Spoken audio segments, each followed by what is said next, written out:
for someone to do that. It's pretty cool. And to give me, a better lease on life. Like, what more can you ask for? And that is Dana Bottoms. She has a new kidney right now. She got it a week ago, but the way she got it made history in San Diego. Dana's surgery was the first time that doctors in California used this new robot, the Vinci 5, on a kidney recipient. And I first told you about this robot about a year ago when Sharp Memorial became the first hospital on the West Coast to get it. This morning we follow through with the new way it's helping patients live longer, healthier lives.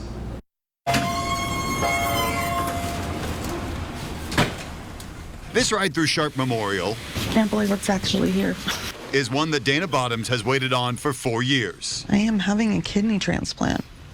Yeah, pretty crazy, huh? In December 2020, Dana's kidneys failed. The past 4 years have been a blur of dialysis, fluid restrictions, missed family vacations, and waiting. It's a lot on your body, and it's a lot mentally too, because you were kind of going one direction and then this happens and it kind of stops everything, and you start to think, like, is this going to be my life now? And how long do I have? And it's a little scary. But on this day, fear turns into excitement as Dana makes San Diego medical history. It is kind of exciting that I get to be the first. Dana will become the first patient in San Diego to get a new kidney in a surgery with this robot, the Vinci 5. It's very different than the original operation. Dr. Marcus Hart will perform the operation. He's already done dozens of similar surgeries, taking kidneys out. So when Dr. Hart was talking about, we're going to do this and the robot and blah, blah, blah, and it was kind of like, and this is going to be my first time. And at first I was like,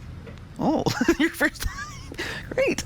But no, he put me completely at ease. I first met Dr. Hart in April of last year when he showed me how the robot gives tactical feedback to surgeons. I can feel the tissue, the tension in the tissue. And so it made the experience a lot more connected to the patient. Now, he's used it for dozens of surgeries, and he's ready for this one. You excited? You nervous? I mean, this is your first. It's like Christmas. I'm a little excited. I'm excited. There's a little bit of nervousness, but it feels like Christmas to me. Like giving someone a gift. For Dana, it's the gift of health.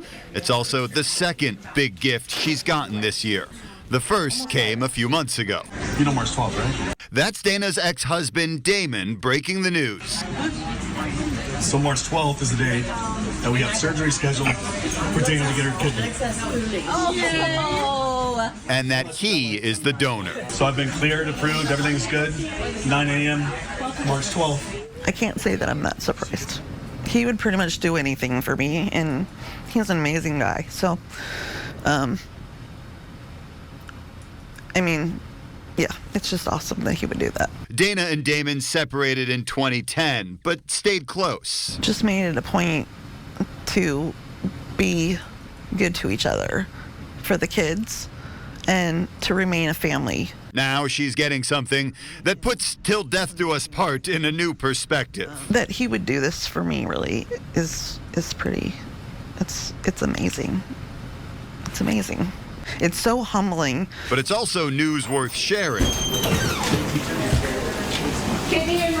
Which is why we were allowed in the operating room during the surgery, watching as Dr. Hart worked the controls, attaching a kidney from across the room as the robot responded in real time to his every move. We're hoping that this will open the door to more patients being able to receive kidney transplants. For that, they need more donors. About 100,000 people in the U.S. are waiting for an organ transplant.